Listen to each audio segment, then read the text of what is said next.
त्या विहिरीवरचा एक मोठा लाट दगड आणून या ठिकाणी ठेवला. तो दगड यासाठी ठेवला की बाबासाहेबांना वर चढता यावं म्हणून त्या ठिकाणी त्या दगड ठेवला आणि त्या दगडावर पाय ठेवून बाबासाहेब आंबेडकर समाज मंदिरमध्ये आले आणि समाज मंदिरमध्ये येऊन एक 5 मिनिटं सभा झाली. लोकांना मार्गदर्शन केलं की बाबा असं ना असं आपले स्वतंत्र मजूर पक्षाचे उमेदवार जीवा पायदळे आहेत आणि सर्वांनी या जीवा पायदळेला निवडून आणून सहकार्य करावे असं त्यावेळेला भाषण झालं आणि बाबासाहेबांचा मान सन्मानही केला. आम्ही तो दगड या ठिकाणी ठेवलेला आहे बाबासाहेबांची आठवण म्हणून. तो दगड पाहिलं तर आम्हाला निदान बाबासाहेब इथे येऊन गेलेली जाणीव होते. बाबासाहेबांच्या पायांचा स्पर्श झालेला हा दगड सोलापूरच्या मंद्रुप गावात लोकांनी जीवापल्याड जपून ठेवलाय. या दगडाकडे पाहिल्यावर गावातील प्रत्येकाला बाबासाहेब आपल्या गावात येऊन गेल्याचा अभिमान वाटतोय.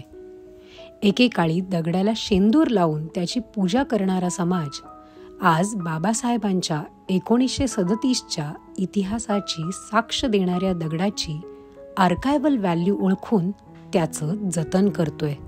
डॉक्टर बाबासाहेब आंबेडकरांची भाषणं स्वतः डॉक्टर बाबासाहेब आंबेडकरांनी लिहिलेला 18वा खंड आहे आणि त्या खंडातला पार्ट 2 यामध्ये त्यांनी स्वतः उल्लेख केलेला आहे.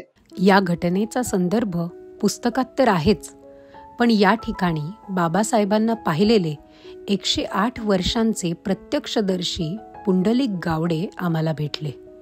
या घटनेच्या वेळी ते केवळ 15 वर्षांचे होते. त्यांनी आल्याला येऊन बसल्याला सभा सांगितल्याला येऊन ध्यानात आहे बघा. अशी ही शाळा होती की त्याच्या नवीन बांधकाम होत. बांधकाम चालल्याला अजून इमारत नव्हती. त्यांनी येऊन त्यांनी बघून सांगून करून गेली बघा. इथं आडवं ठेवलं होतं. मग येऊन पाय दोन त्यांनी वर आले. वर येऊन त्यांनी बसून बोलून सांगून करून मग गेले. बाबासाहेब आपल्या गावात येणार ही माहिती समजताच शेकडो लोक चौकात जमा झाले. 1937 साली मंद्रुपला आलेल्या बाबासाहेबांचे गावकऱ्यांनी जोरदार स्वागत केले होते. त्यावेळेला मंद्रुपला समजलं की डॉक्टर बाबासाहेब आंबेडकर मंद्रुपला येत आहेत. त्यावेळेला मंद्रुप मधील जुने पुढारी देश म्हात्रे, गंगाप्पा रणखांबे, भीमाप्पा रणखांबे आणि श्रीमंत देशमुख व श्री पांढरे असे त्यावेळेचे पुढारी, ते पुढारी सर्व गावात जमा झाले आणि त्यावेळेला डॉक्टर बाबासाहेब आंबेडकर सकाळी 7 वाजता मंद्रुपला आले होते. तर सकाळी इतक्या लवकर मंद्रुप मधील गावातील लोक आणि आपल्या भीमनगर मधील लोक त्या ठिकाणी चौकात जमा झाले. शेकडो लोक जमा झाले आणि डॉक्टर बाबासाहेब आंबेडकरांचं त्या ठिकाणी स्वागत केलं.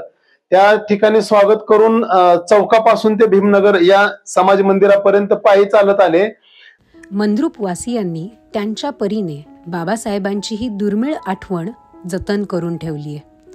सरकारने यासाठी निधी उपलब्ध करून यथोचित स्मारक उभारण्याची मागणी येथील नागरिक करत आहेत. ही जी वास्तू आहे ती वास्तू आम्ही जतन करण्याचा प्रयत्न आमच्या परीने करतोय.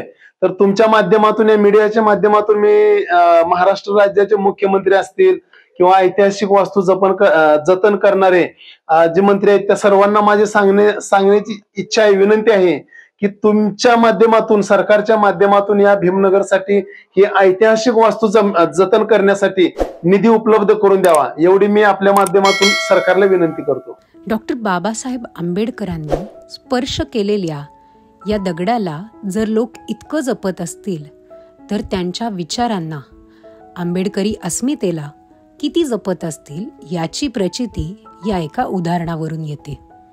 Bureau report, Ashok Kamble, right angle, Solapur.